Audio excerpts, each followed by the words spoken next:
I think the first biggest problem in business is finding the people to work with. I think the second biggest problem in business is to identify some opportunities which are strategic and which are lasting. So they are not like a short-term strategic opportunities. Most of the time, what people identify are tactical opportunities. They are opportunities that are sort of reassuring for what the company is doing. It's like telling someone making electric cars that the electric car market is growing, someone supplying smartphone that the smartphone is growing, and someone who is already producing almond milk that almond milk is growing.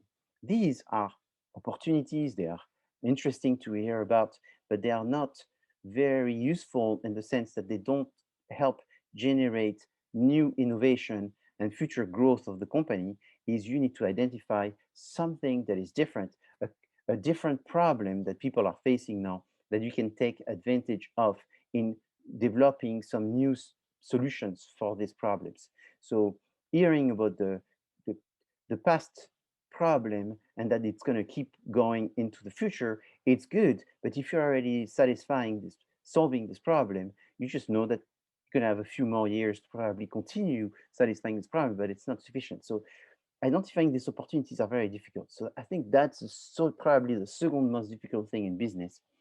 And then the third will be to probably organize all of this and identify some resources, financial resources, in order to implement and run your business. Maybe that's the third.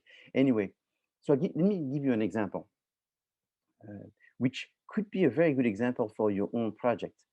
Let's imagine that you sell this almond milk and people are buying it for lactose intolerance.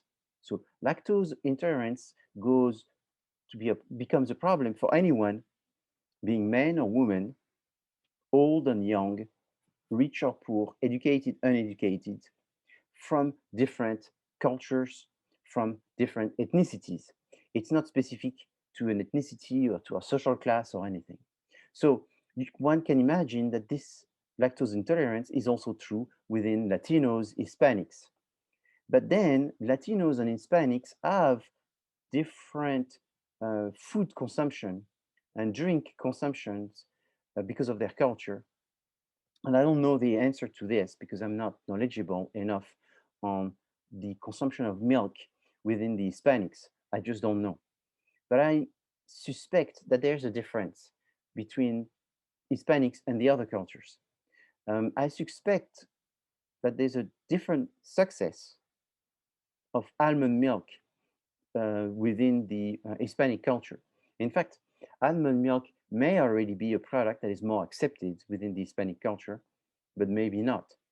And they may have a problem. So then I'm thinking, what would be the opportunity? So for example, horchata is one of the favorite, or let's say, what I'm saying doesn't have to be true, it's just for the sake of discussion. But horchata is the favorite flavor of Hispanics in the United States, according to this reference, which is recent. So that becomes an opportunity. It's an opportunity, but what do you do with this?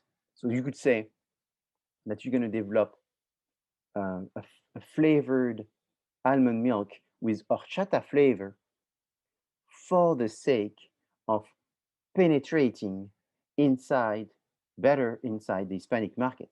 So what's the strategy?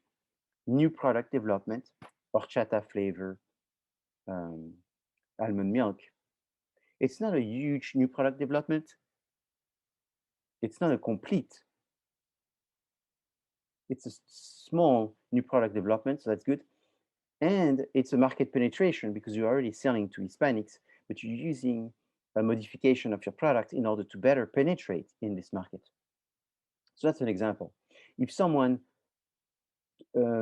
talked about the opportunities, maybe you find other things such as the Hispanics are a large drinker of milk. Like they are like in the minority group, they are like the largest consumer of milk. That could be interesting. Then you find that they are one of the least drinker of almond milk. That's an opportunity. They drink a lot of milk and not so much almond milk. Then I will try to look at the reason why. The reason may be a taste reason, and therefore coming up with the horchata almond milk could be a solution. It may be that they have less lactose intolerance, which I would have a hard time explaining, but there's sometimes differences between um, different ethnicities that maybe exist within the almond milk versus cow milk, but I don't know. So doing research allows you to find some differences, to find some problems, and then to find some solution. So that would be one way of going about writing this paper and offering um, some opportunity for growth. Obviously, the opportunity for growth here may not seem very big, but maybe it is. It is if you find that Hispanics are drinking a lot of milk and almost none of the almond milk. So for a company to really take advantage of that huge untouched market will be significant. And so finding this would be very, very good. Do you have any questions? Yeah, I was trying to think about how you would address horchata as a big producer for Califia Farms. It's a, I mean, almond milk is primarily used, in my opinion, either as like a whey protein for working out or a breakfast item. Just the almond milk section itself. Yes. Horchata is something that that a Hispanic group, and I'm sorry if I butcher this, I might be wrong, but it's not consistently that Hispanics don't consistently drink horchata. They drink it as something with lunch or once in a while, but they don't consistently drink it because it's very high in sugar. It's made from rice milk. Yes. So though it sounds like a good idea, and it sounds like because of the large Hispanic population that you would sell a lot of it, the inconsistencies of people that drink horchata would would have a negative effect. Yeah, so already if horchata, you're right, horchata is made with rice. So then you would, so I'm not saying this is something that I recommend that you do, is I'm only trying to discuss this for the sake of the discussion that we're having right now, where you would see, sounds good, but does it really work? Maybe it would work if you found that there was a group of people that do like the flavor of horchata and they would want to drink more horchata, but they would find that horchata as it is now is too sweet. And in fact, I think there's quite a lot of corn syrup most of the time in the horchata that you find available. Maybe And this is a seasonal option. yeah, it's also maybe very seasonal. And so I would sort of try to understand if there was a gap there somewhere. And if you were to find that people could drink it outside of the season, that they drink it all year long, if it's possible, and that they because they like the flavor. You know, it would be like if it's seasonal, it's like eggnog. I mean, would people drink eggnog flavor all year long? Maybe not. Therefore, if horchata is so seasonal as I think eggnog is, therefore it's too limiting. Um, I mean, too limiting, again, I don't know, because you have to do the research. Because if you find that you sell very little to the Hispanic community of your almond milk, but then you get to sell quite a large amount through this seasonality of the horchata by offering an horchata flavor, natural, organic, that would have very little negative or no negative because there's no sugar added and all this, but you still get the flavor of the horchata. And there's enough Hispanic people that care for having this product because of the requirement of the season, without the bad negative of the product, and you sell a lot of it, then it's worth doing it. Um, but you have to have the data that confirms that. So opportunities oftentimes come from IDs. So right now I'm only having an IDs, which the IDs spark the interest and curiosity for the research of the references that confirm that this ID can be supported. And then this gets converted into what is called an opportunity. And then this opportunity, you never say that it came from an ID. You just say it's an opportunity. And then this opportunity supports an ID.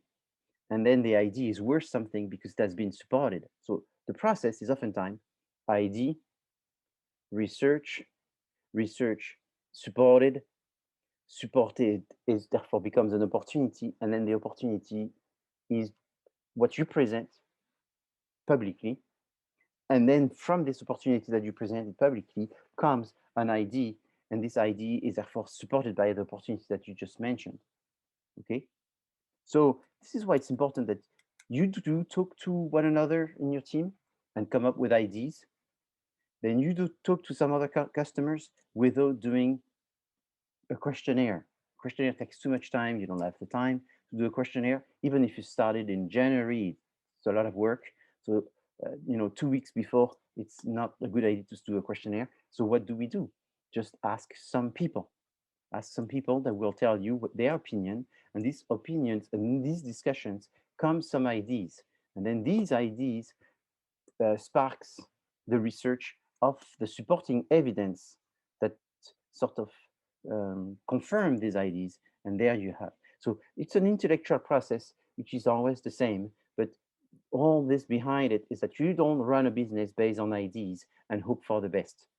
Is you are free to make up ideas, but always confirm them through the process of creating opportunities. Do you have any questions?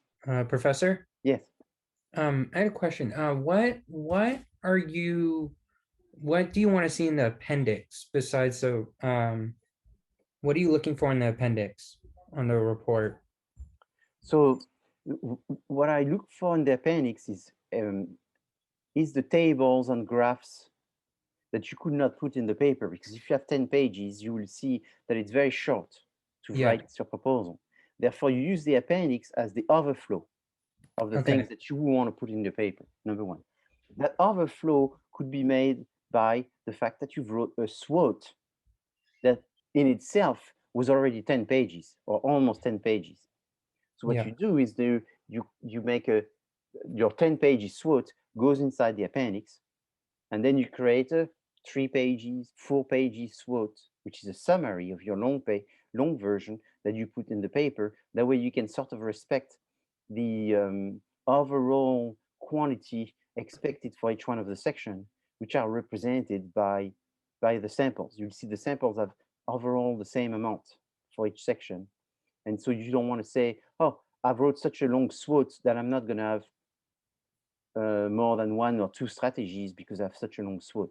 So you don't want to do that. You want to make sure that every section is as long as it needs to be, and the overflow goes. So let's say you say, we have more than 4 strategies. Where do we put them? You don't have the space. So write the 2 additional strategies inside your appendix.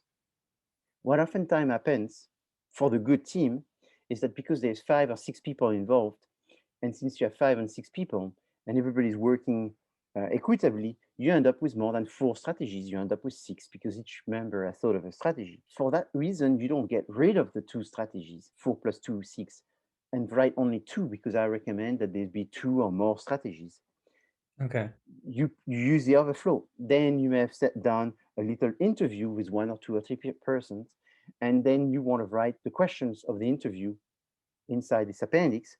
The questionnaire. The questionnaire, but it's a little different. It's like when you have, you've seen an interview on YouTube, on CNN, or on Fox News, on MSNBC. People don't have a questionnaire like this and say, question 1 is this and this and that, yes or no. It's a questionnaire for interview. So they're more like interview questions. Interview questions are open-ended, which is like, why do you think people drink almond milk? That's an interview. Versus a questionnaire is people drink almond milk because 1, health, 2, weight, 3, diet, right? So that's not what you want to write in there. Is you don't really have the answers that people are going to select, because it's the discussion that is interesting. So how do we put the discussion? So what you do is inside the appendix, you say, here are the 3, 4, 5 questions or 12 questions that we discussed. And after each question here's the sort of summary of the typical answers that we got from these questions. Okay. It's 3, 4, 5 lines. And that becomes an appendix, which is your primary data appendix. Then another one, a lot of people are developing new products. As they're developing new products, they require probably a new packaging. So inside the appendix is you show different designs of the packaging. What the students don't realize is the process is the same. Is you cannot say the opportunity is and you have one. The strategy is and you have one. You need to give multiple opportunities and have multiple strategies which are coming from the opportunities. When you develop a packaging, it's the same thing. You don't have, here's the packaging. Is here are the three packaging. One is red, one is small, and one is very big. Why is the red one is good? Why is it not good? Why is the very big one is good? Why is it not good? Why is the small one is good? Why it's not good? So you have to show that for everything that you recommend, there is pros and cons. And then you recommend a small packaging, red, to get the benefits of the red and the benefits of the size being smaller, right? So that you have no space to talk about this, not enough space inside the 10-page proposal. So you create an appendix, which is packaging design with 3-option review. You call it like when you show the 3 options. Okay. Does it have to Okay. be, you see? So it's your overflow and it's where you do the things. So another thing students oftentimes do is they say, okay, we develop a new product. And then they go, hey guys, you know, the process of developing a new product has 8 steps. So why don't we create the 8 steps process of developing a new product and put it in the appendix, appendix 6, new product development for Califia Farms, review of the 8 steps. And then you don't have to go in great details, but you put step 1, we did this, step 2, we did this, step 3, we did that. When you talk about the strategy of developing a new product, which consists in having X, Y, and Z, and then it says C, appendix 6, for all the different steps of the development of this new product, and then you have the pros and the cons. I go in appendix 6 and I see that you totally understand that new product development is more work because there's 8 steps. And I can see that you went into some of it. Does it have to be each one of the step 1 page or 20 page? No, it's there. The fact that I see that you know that exists, that it's more work, at least you sort of faking it, making it in a way that is as professional as possible. And it reassured me that you're not totally in the fog and like unrealistically thinking about what needs to be done. Just kind of like backing up the facts in the report that we put in the report. Yes, exactly. So, Okay. I mean, your references is inside the appendix. Yeah. Whatever design you do is inside the appendix. Whatever research that you found, you know, so you're not putting every page of the internet that you looked at, because that's too much. Yeah. But Yeah. it's in there as a added details. You know, Okay. so in the last class, talked about prices, and I always like to bring the concept of research and the fact people make mistakes. Big companies make mistakes. And sometimes people think that if the majority think in one way, that means it's correct. It's not always the case. So here's a quick example. Jamie Dimon, who is the CEO of JP Morgan Chase, essentially in 2017 kept talking about Bitcoin as a fraud and the fact that Bitcoin was fake, that it was going to fall apart and it's not going to go anywhere. And obviously, JP Morgan Chase in the United States is a big company which has a major influence in finance and investment. Well, change alert, things change and people change their mind. Now, Morgan Chase is actually creating their own organization around some financial portfolio development for cryptocurrency because they are very wealthy investors who are looking to invest in cryptocurrency, but they may not understand what is going on. So they're waiting for some directions from JP Morgan Chase. So now the same people that used to say that it was terrible are promoting it and saying that it's wonderful. So people change their mind. And I guess in business, sometimes that's what you have to do. What's important is to not be emotional when it comes to business, but to look at the facts.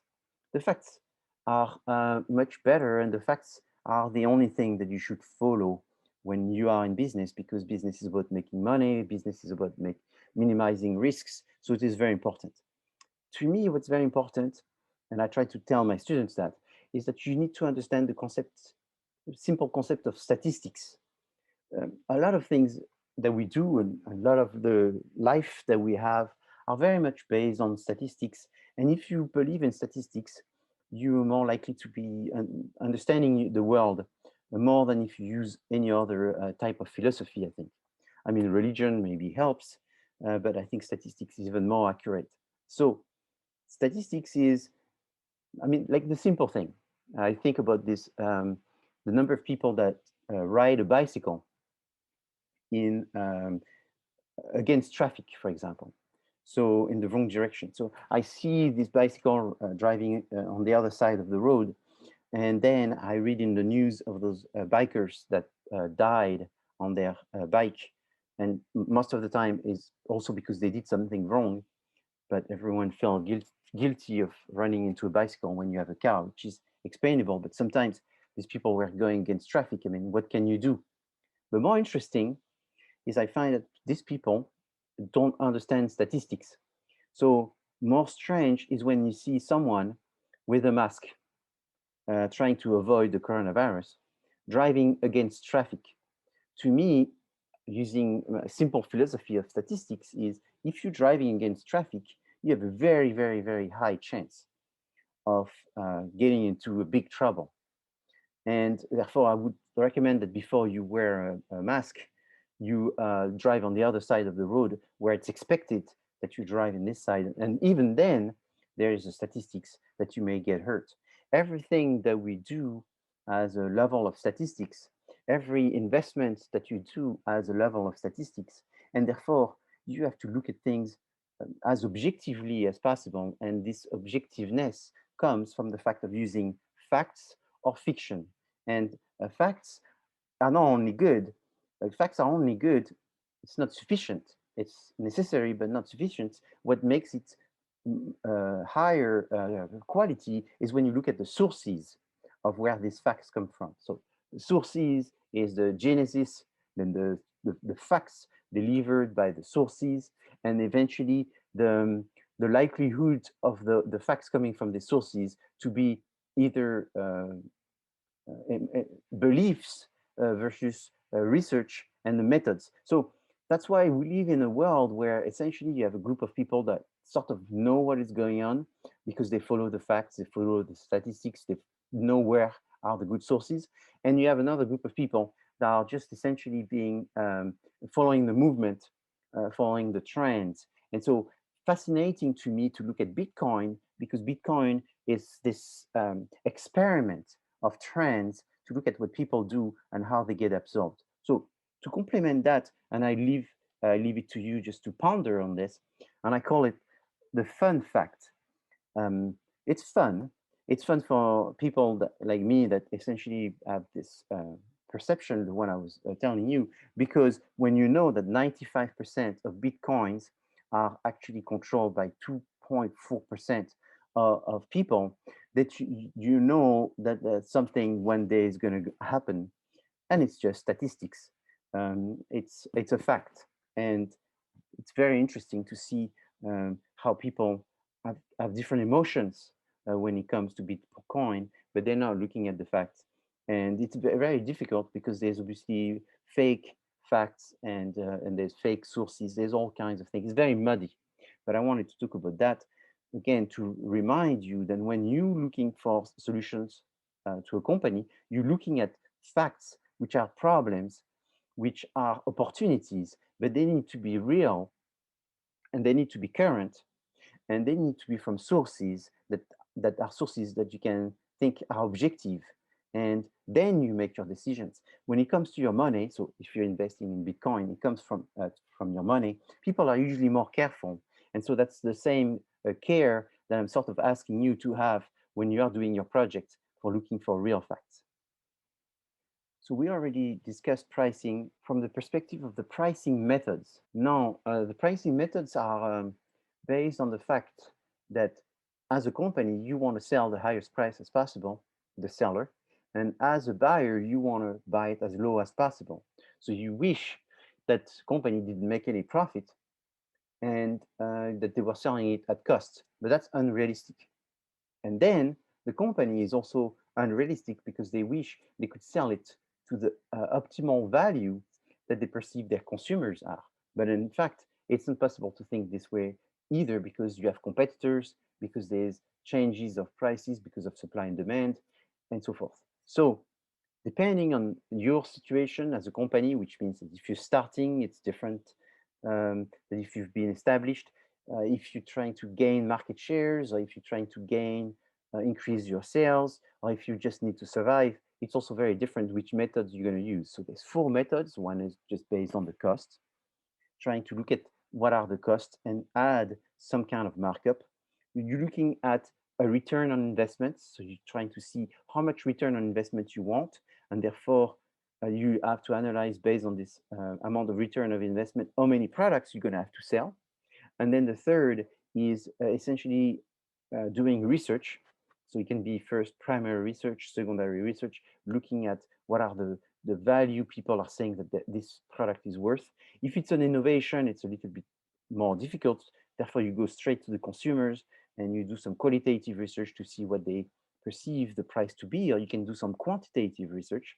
There's a quantitative research which is very valuable in analyzing what people's perception of price are, and it's called conjoint analysis. Conjoint analysis is you have the definition of a product with multiple components, and then you try to analyze people's perception of this product with different sets of components, and removing components or adding components to just see the value of each of the components in order to be able to maximize the best set of components in order to get the biggest price perception.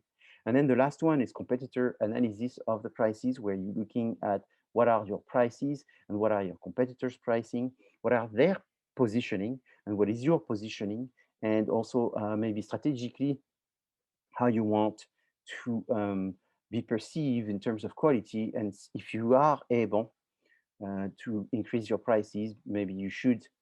And so that's the methods. Now you have the strategy, pricing strategies, which are different and very simple. You will see there's not too many, but what's interesting is these are pricing strategies. So you have the corporate strategies, which is the outside shell of the onion, which is the overall strategies, which is new product development, market development, diversification, market penetration, but also niche marketing, cost leadership, operational excellence, product leadership. So all of these are the corporate strategies, but inside this, it's broken down. You have the 4 P's, and then you have the strategy for each one of the P. So now I'm going to talk about the pricing strategies. So if you want, they're not strategies, they're sub-strategies, strategies at the P level. So to define your pricing policy is you have to think about the objective of your pricing. You have to think about how much demand you have for your product. You have to look at your costs. You have to analyze your competitors' prices and what costs they have, how much money they're spending in advertising, what is their volume, who are the targets that they're focusing their product, and then you define which method you're going to use, and then you come up with your final price.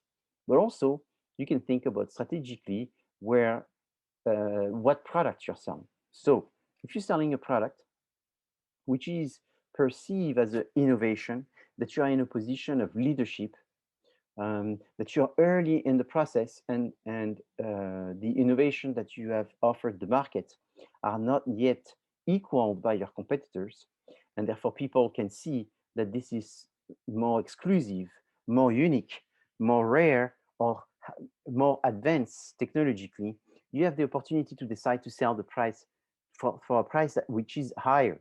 So maybe the fair price is $10, and you see that you could sell it $15. So if you sell it $15, you have a skimming pricing sub-strategy, which consists of selling the price for the highest price as possible.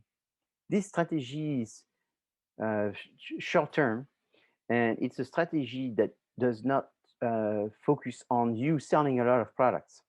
So it's going to be sold to the innovators, to a very elitist group at the beginning who really want this product and can afford it. So sometimes they are not people that can afford it, but they are people that are fan, they are expert in this category, and they have to have the most recent product.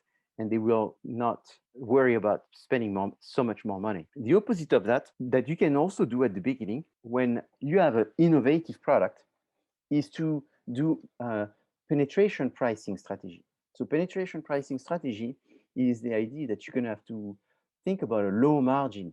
So the problem with this is you don't have too much. As you go through the product life cycle from introduction, growth, maturity, and decline, the one thing that happens is you sell less and less products, but you also have more and more competitors, and the price gets, the markup for your product gets smaller. You could start with 50% markup, and then you end up with 10% markup when it's in the declining stage. And so if you start with a markup that is really low, you're never going to have the opportunity again to have a markup that is high. So the dilemma here is to have the highest markup as possible that will give you space to reduce the markup within the time. So if you do penetration pricing, your markup is going to be lower with less opportunity to reduce this markup. So you expect that this markup being low, this price being low, is not going to get compressed too soon. So your objective will be to also have this price low in order to sell as many products as possible, as quickly as possible. So I could sell this product $10 and it'd be fair, but I sell it 15 because I want to get big profits at the beginning. And I want to maybe get some perception that this is the best product. And that's also part of the incentive for people to start buying this product. And I want to have some space, markup space, in order to reduce the markup as we go and not start down on my knee from day one. Now, yes, but the problem is we're not going to get a lot of distribution support. We're not going to get a lot of purchase, and we're not going to go through the diffusion of the innovation very fast with consumers, innovators and early adopters and early majority not jumping on the bandwagon here very quick. And we have the risk of someone else jumping and selling more product than us and be perceived as the one that created the category, when in fact we created this innovation, but someone could get the benefits because we didn't sell as many as we should have, and our market share never got to be very big. So because of market share, because of a sense of wanting to capture the market and sort of circle the market, you may decide to have market penetration pricing, so to have a lower price to sell more products. Do you have any questions? Yes, I have a question. So from what I understand, this is for like a long-term profit, right? Well, it's, when you have, oh yeah, so these are not short term. Yeah. Yes, exactly. So this is when you create a new product and you have to decide which price am I going to have. Am I going to have your cost, and you know that if you make 18% is good, and therefore $10 would be fine. But at that moment, you have the opportunity to go very low or very high. So you sell it $9.50, or you sell it $12, $13, $14. Like I know you're launching a new business, you're trying to do that. You have to see how innovative you are and how many competitors you have. If you don't have that many on your such a product that is better than everybody else, you have this opportunity to say, let's be high as we can. But there's drawbacks to that. But you also have the opposite opportunity to be, let's be as low as we can. And there's some gain and benefits from doing that. So this is not promotional pricing, which I'm going to talk to in just a few minutes, where you decide to make some reduction of pricing for a short term. It's different. Yes. Thank you. You're welcome. So let's start talking about the other sub-strategies besides thinking when you launch a new product to be either very high or very low.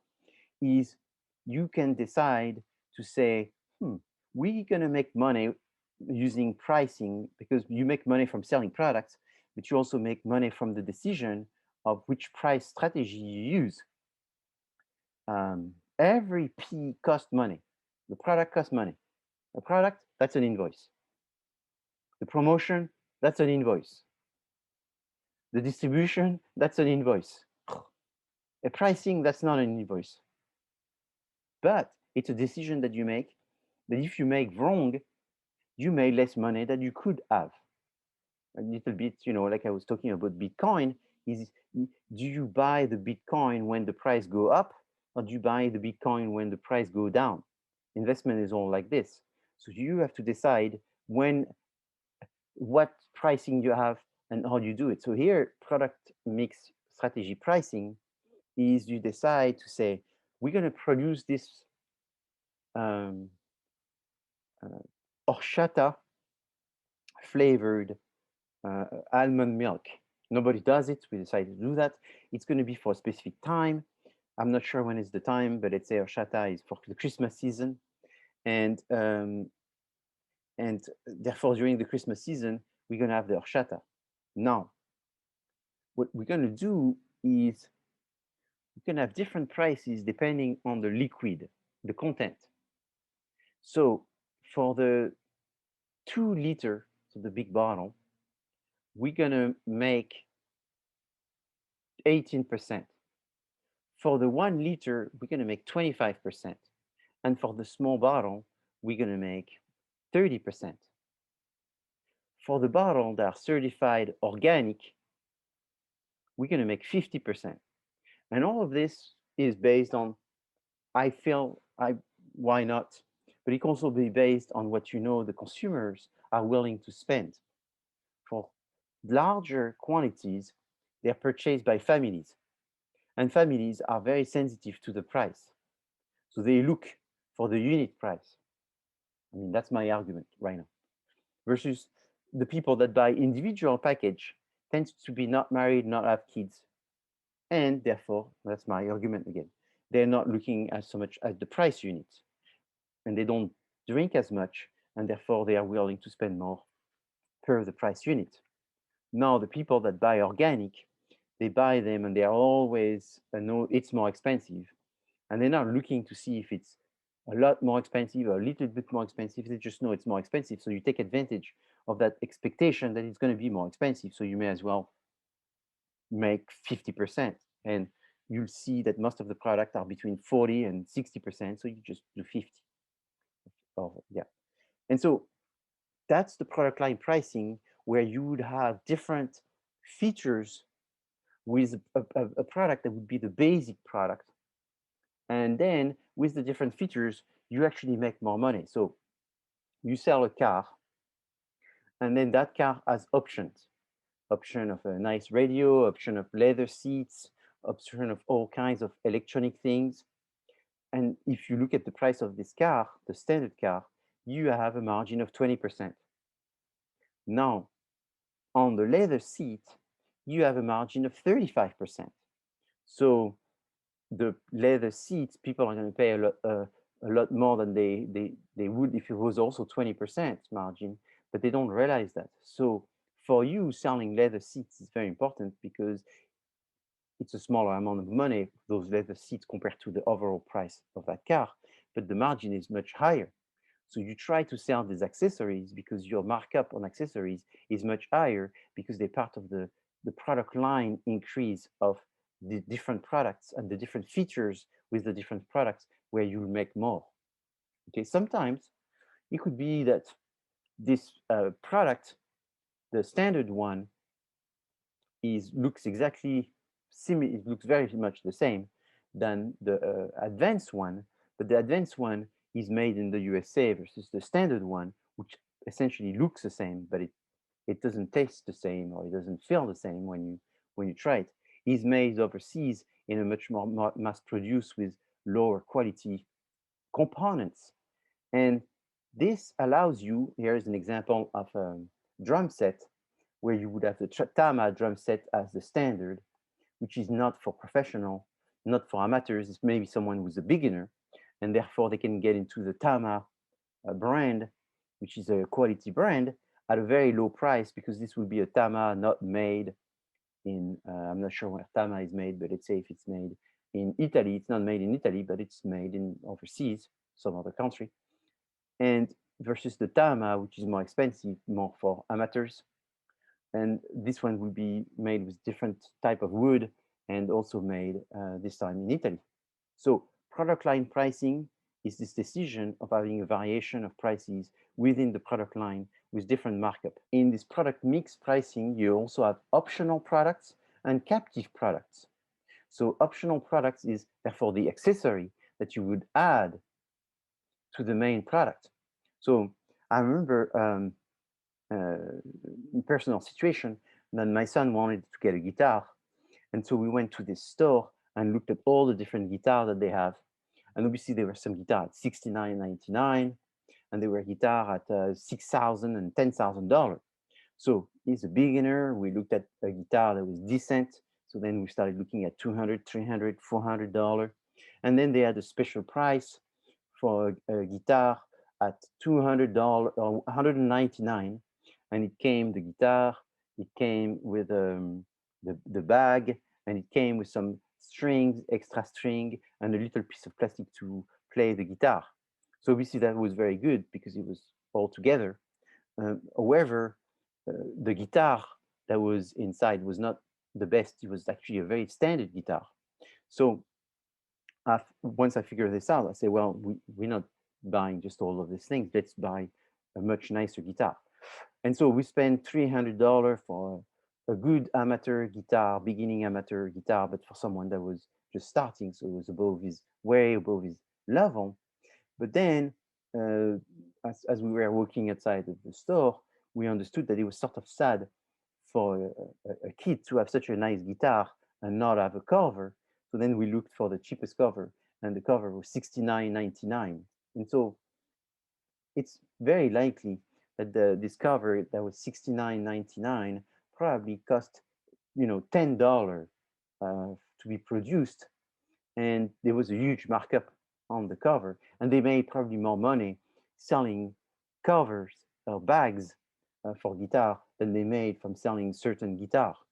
And so let's say it's probably a 80% markup for the bag and maybe a 20% markup for the guitar. Guitar is much more expensive, so there's still overall the same amount of money that the profit that they would make. But that concept of the optional product pricing is very important because you have to think of the markup all through the different products and also what accessory people are going to buy, where in general businesses make more profit from these accessories. Captive product pricing is different. It's the elements that you'll have to use in order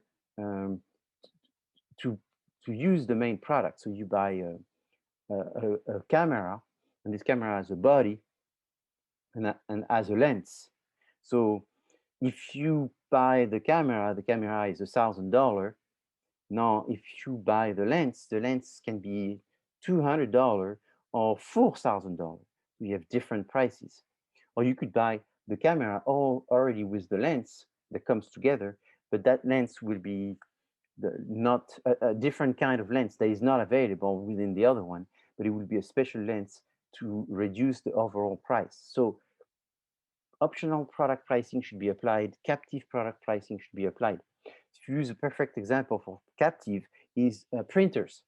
So a printer they sell the printer $99, and then they sell the cartridge $49. Where do they make the money? They don't make the money. I mean, you see a printer, a beautiful printer. How could that be two times the price of the cartridge? Well, because the cartridge is a captive product pricing, which will be where they make the money. They may actually make almost nothing. Could they even lose money? They could even lose money on the printer, but that they will catch up quickly their losses with the toner that you have to buy, the cartridge that you have to buy, which have a percentage. I mean, maybe they make 5% on the printer and they make 350% on the captive product pricing from buying the toners. So other strategy of pricing is byproduct pricing, which is the pricing of the byproducts when you make the product. So if you make furniture and then you have some wood chips, then you will sell the wood chips to a zoo. And so these wood chips, you could either give it to the zoo could pay you to get the chips, or you could pay someone to collect the chips. So you may as well sell the chips.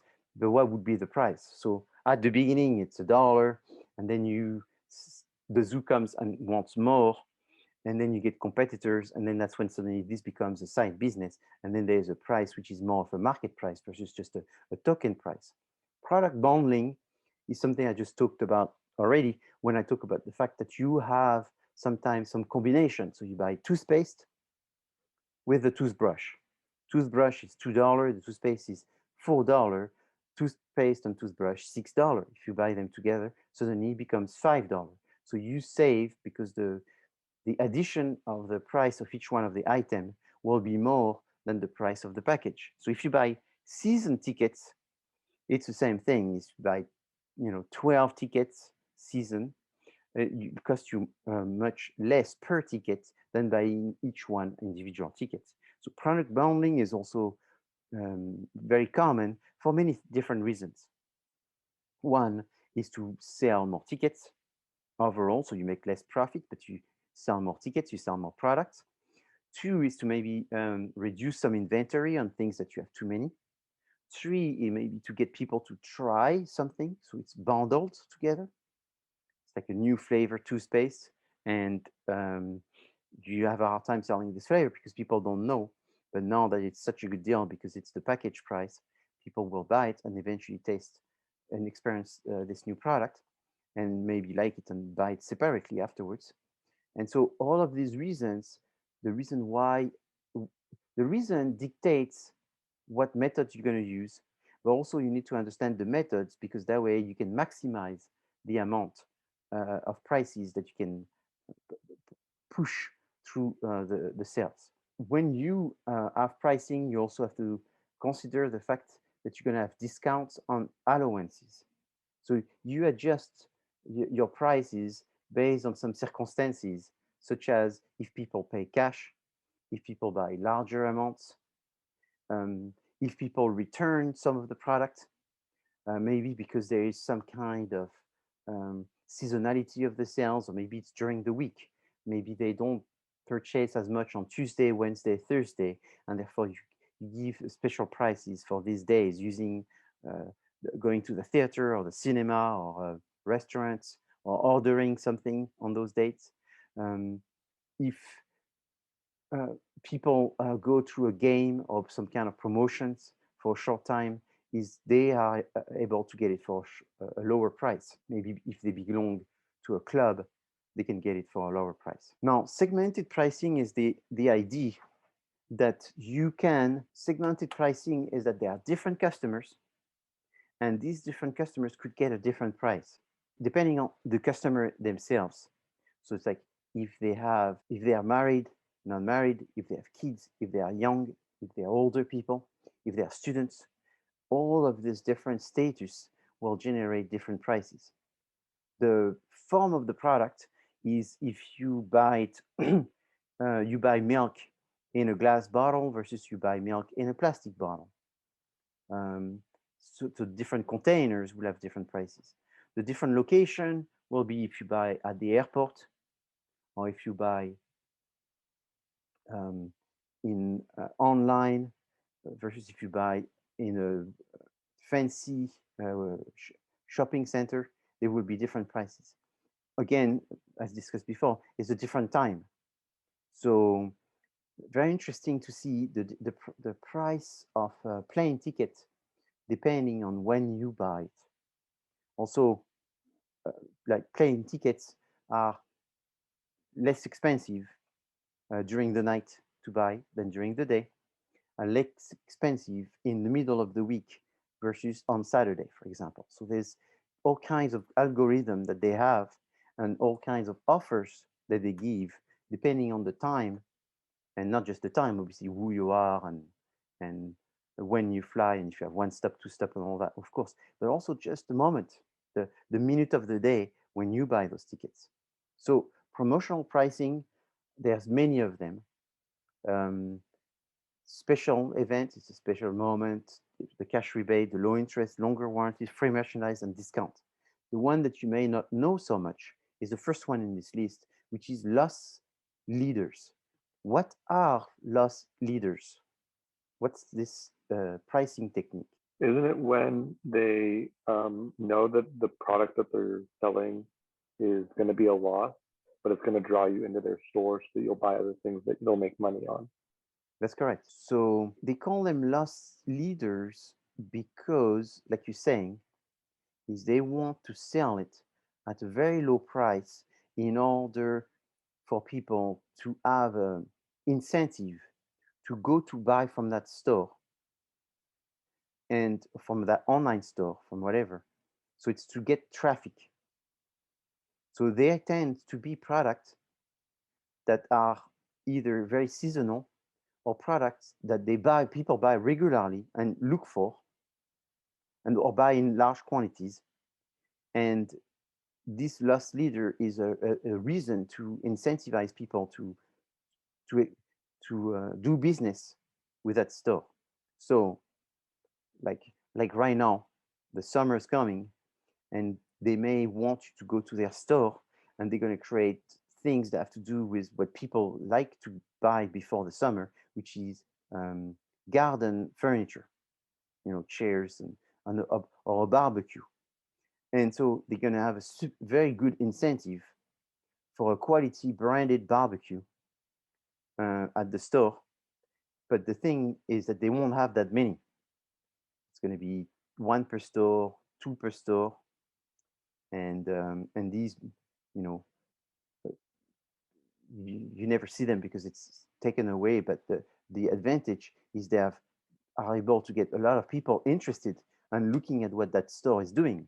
So if you get a brochure and that's on the front page, this incredible deal, this loss leader is what's going to get you to go in that store, look for that product, but not find it, but buy some other things. Loss leader are many times illegal and questionable because it's a sort of a bait type of a model to attract people to the store, and it's a bit more of a more promise than delivery. So very questionable and some way not recommendable because people can feel that this was a trap. Yes, there's a question. I don't know. When I think of loss leader, the first thing that came to mind was Costco's $5 rotisserie chicken, because they don't make money on the product at all, but so many people go to Costco just because of the chicken, and then they end up spending $200-300 at the store when they only meant to come in for $5. Yeah. Very good. That's a good example. So yes, like, oh, you know what? I'm gonna go there, get just the chicken, and then they go there and they buy a $12,000 Rolex, and so yeah, they saved $1.75 on the chicken, but ended up with a full cart of other things. And so Is that's that what why it's the about. Costco puts the chicken all the way in the back? Exactly, Brian. That's the exact reason why they do that. Oh my God, that's so genius. Thank you for connecting those dots for me. Thank you so much. Wow, that makes sense. Yeah, No problem. yes, exactly. So they, I, because I'm a professor, I can say a lot of things because it's for educational purpose, and therefore I cannot be sued for, I don't know, all kinds of things. But obviously, Costco may never admit it, but that's the reason why they do that. And in some way, people have to be more observant and a little bit more disciplined. And but it's hard, and our life is full of these things. It's just using people weaknesses and knowing their basic instinct to do things. And that's also why I love marketing, because it's all of this social and behavioral and group psychology that you sort of have to understand in order to get people to spend more.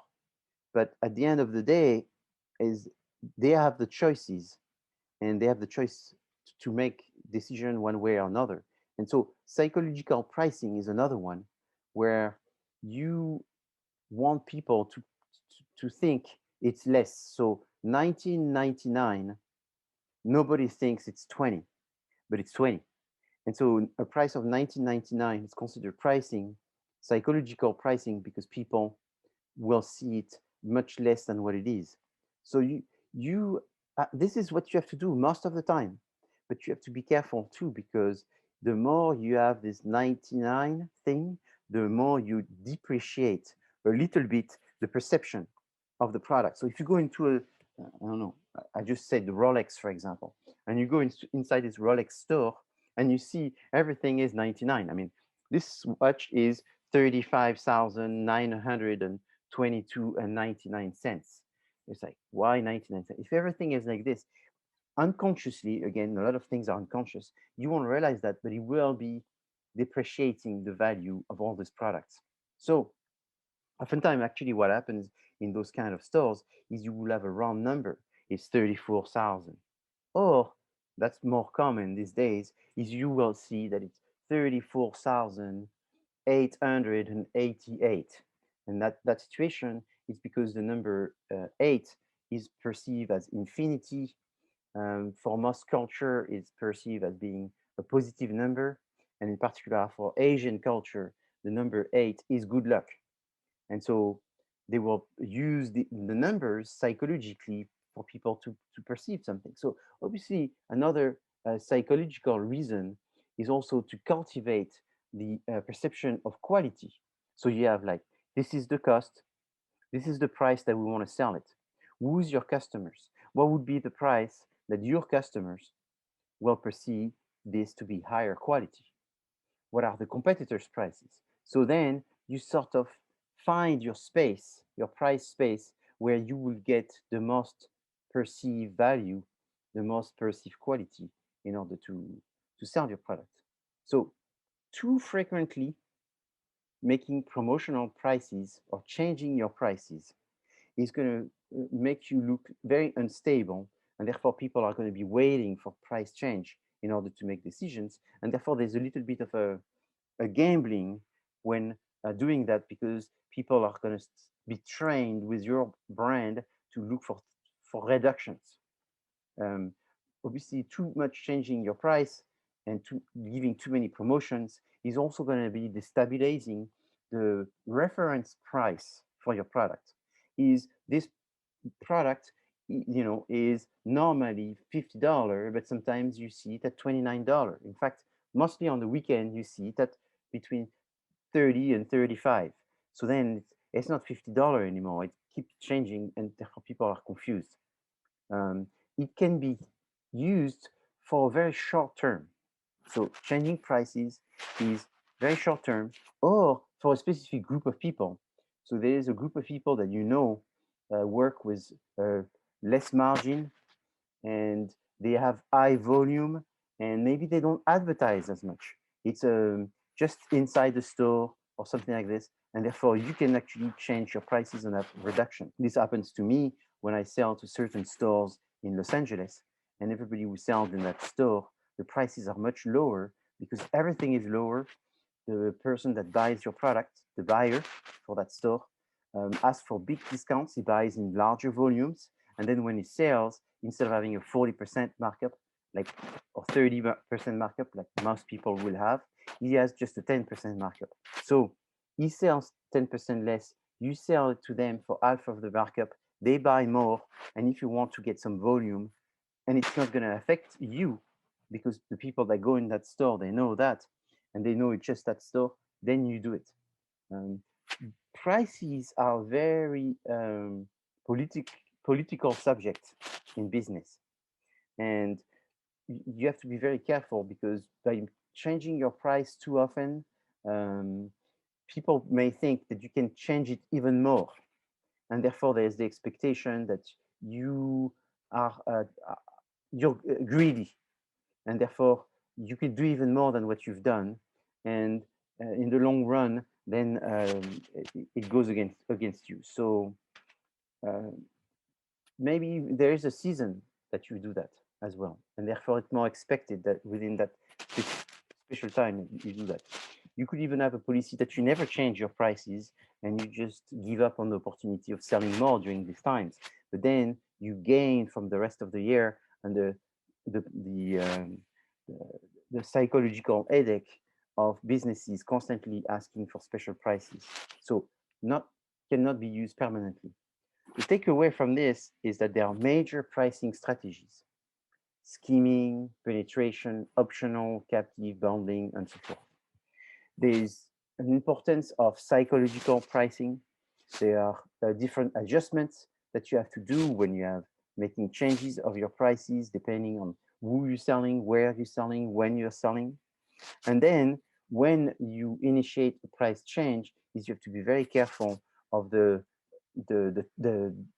how often you change your price and how long your price are being changed as well, because otherwise people are realizing that it's not a serious company, and maybe if the prices are changing so much, it's maybe the product is not reliable and so forth. The next subject, which is distribution. So in distribution, there's going to be two sections, but here is a picture. This is a picture of a happy group of people, a family, going to ski. All the kids are happy. If this is the mother, she looks very happy. This looks like a good day. The sun is bright and everybody looks happy. But what happened 5 minutes after this photo is taken? What do you think happened? Someone slipped or fell? Yes, 5 minutes after this, everybody's crying. It's a disaster. And why is it a disaster? Because someone lost their glove, someone lost their ski, someone lost something. And eventually what happens is the mother is going to have to carry all the skis and a lot of gear because it's not convenient. So was invented skis. Skis was invented. And skis allows you to carry your ski very easily, and then it fits right in your pocket. How many skis have they sold? 300 in 3 years. They make $1. So they made $300 the first year, $300 the second year. Not very good. They did this for many years. They had their garage full of skis. They don't know what to do. What should they do? They went to Shark Tank and pitched their skis. What happened? Barbara Corcoran bought 15% and gave them $50,000. Is that good? Yeah, $50,000. They were making 300 before. Well, they didn't make money. This is investing inside their business. Why is this good? Because they have a big investor backing their company and who is now has a say in how the operation and stuff. Yes. All you say it's true, but there's one thing that's even more true. What a big investor can do that most people can't. What do they do? What is the first thing they do, these people? They could bring in their expertise. No, the first thing they make do, operational changes. no. It's money. Position? Bring face. No, they talk to their friends. They call their friends at Dick's Sporting Goods. Hey, my friend at Dick's Sporting Goods, I'm the owner of skis. Oh, what is that? I'll tell you tomorrow when we play golf. Then they go play golf. Then they go for a fresh lemonade. And at that moment, the friend says, oh, how much is it? $2. Okay, I'll buy 200,000 of these. So in just a golf, they're going to sell 200,000 because these people, it's not the expert. They bring the expertise. They tell you how to make things operational. But the biggest difference is they make massive sales in just a few phone calls. After this, there's more work that needs to happen. They know the people. They know the people that buy right away. They save you time. What will take you 10, 15 years, the connection, they'll take you 10, 15 years. You know how difficult it is to get a buyer at Dick's Sporting Goods or at, I don't know, what's his name? I forgot. A sporting goods warehouse to buy products. It'll take you weeks, months to get an appointment. And when you get an appointment, this person may not even look at you in the eyes. He's just an employee, he's the buyer. These people don't talk to the buyer. They know the owners. They play with the owners. of these businesses. And therefore, then they tell the owners eye to eye, I need you to do that. And then they just do it. They do this for a friend. And so it gets business done very fast. It's a different level of contact. And it's a different type of contact they have with them, personal. And therefore, they help each other. So that's what's very, very important. And that's the first thing to understand in distribution is who you know. Who you know is the most important. More than even how rich you are, is who you know.